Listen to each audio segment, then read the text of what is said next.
When you look at the criteria that you need now to be a modern farmer, you basically need all of the skills in the whole STEM curriculum in order to just figure out whether or not you're doing it right. I started in farming by marrying into it. I married a man who was a farmer. He farmed with his brother, so we split the work, but primarily it was just us and my brother-in-law and sister-in-law that did the operation. The farm started out with his grandfather in 1938, and then it transitioned through a number of different phases.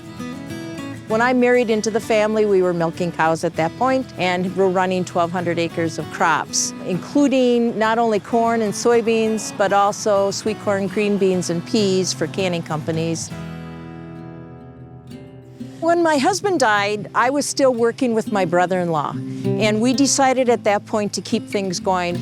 I worked with him for 10 years, and he passed away in 2009. It was not an easy decision, but I again decided to keep going. When I first took over the operation completely 10 years ago, I wanted to find women farmers who were doing a farming operation similar to mine. There weren't a whole lot of women or a whole lot of information about women who actually operate more of a conventional size farm, who has beef and crops.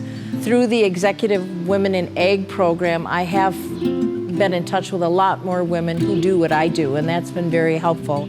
We look at things a little bit differently than a lot of our male counterparts do and have some different ideas about things, so it's great to have that connection.